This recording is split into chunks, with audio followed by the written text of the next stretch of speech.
sobrang lambot. Sensya na ako, medyo late na tong mga ganitong review.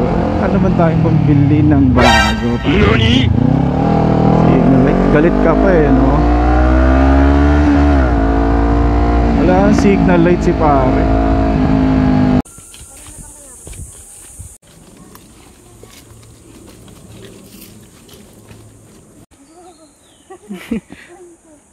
Talunin mo kasi. Talunin mo, Lice.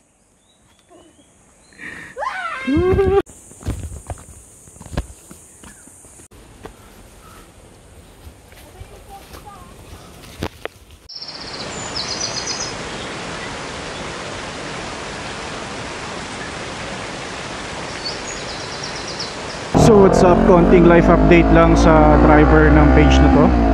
Buhay pa naman, hindi lang nakakapag-upload. Sama ko sa saglit na road trip. Konting review lang din dito sa Ninja 400 na nakuha natin kahapon sa Navaliches.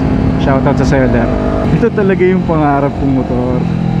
Nagsimula to sa NMAX, tapos NK, hanggang sa umabot na dito. Bali panglimang unit to bago ko naabot yung gusto kong motor. Yun, nasa Nike na tayo, guys. Sulit-sulitin ko muna to kasi ang sarap-sarap din gamitin. Talking about the review, saan ba siya pinaka nag-standout sa akin? Kasi kung sa power, medyo bumaba yung power. Kasi alam nyo naman, kung napapanood nyo, galing tayo sa ER6N 650cc yun. So yung power no, talagang iba. Like dito, mananakit ang likod mo dyan, Toy. Sports bike, bali mo ng Tagaytay yan. Pagdating mo sa rotonda, finish ka na. Okay lang, masakit basta gusto mo.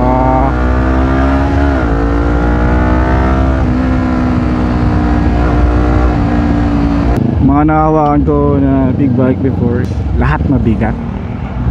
Kaya nung nahawaan ko to, life changing, yun ang masabi ko. Sobrang gaan niya. Tapos the clutch, parang butter.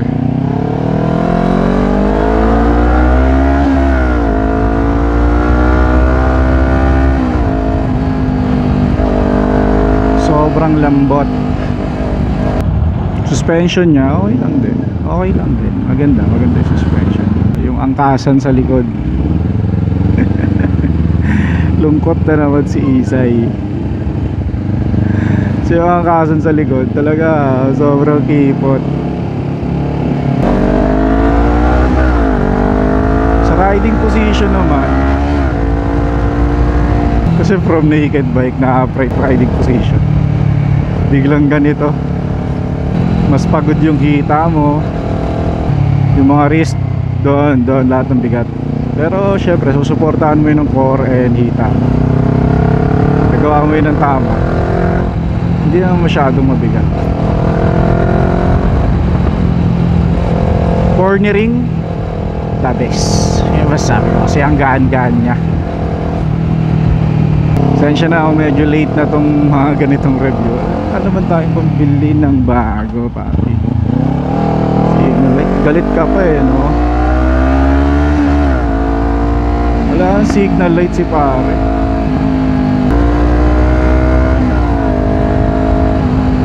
Nakita ko si Isay sumisenyas na doon sa driver. Ginagang signan na eh. Yung pupuntahan nga pala nating falls nga, napuntahan na namin to dati ni Isay, pero hindi namin na-explore masyado. May pinakalikod pa pala yun na nandun yung maganda.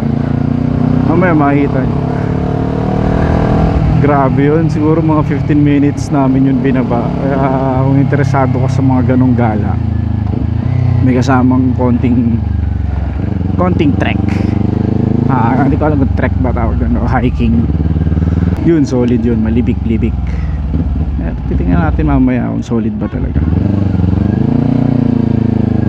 And lucky for us ng mga taga Cavite, hindi ganun kalayo yung mga ganun sa amin. Hindi rin naman ganun kalayo sa Maynila. Get away ba? Unwind sa weekend.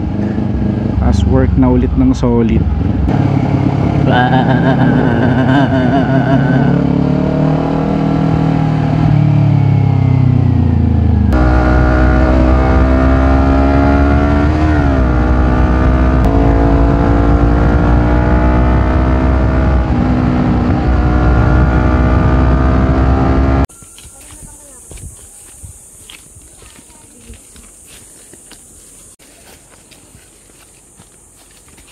Nakakatakot na natin ka mga bawon.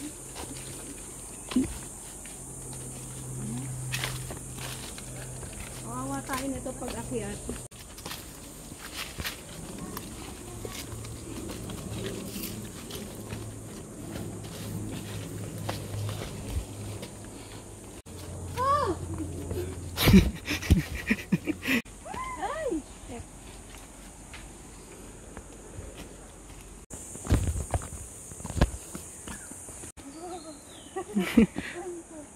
Talunin mo kasi. Talunin mo, Lais. Yung sa aming bata, pre, mahirapan. Matanda, nahirapan.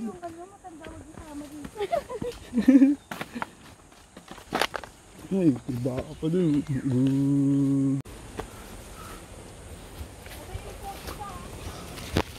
Tingin mo, konti na lang. Ayan, sila oh.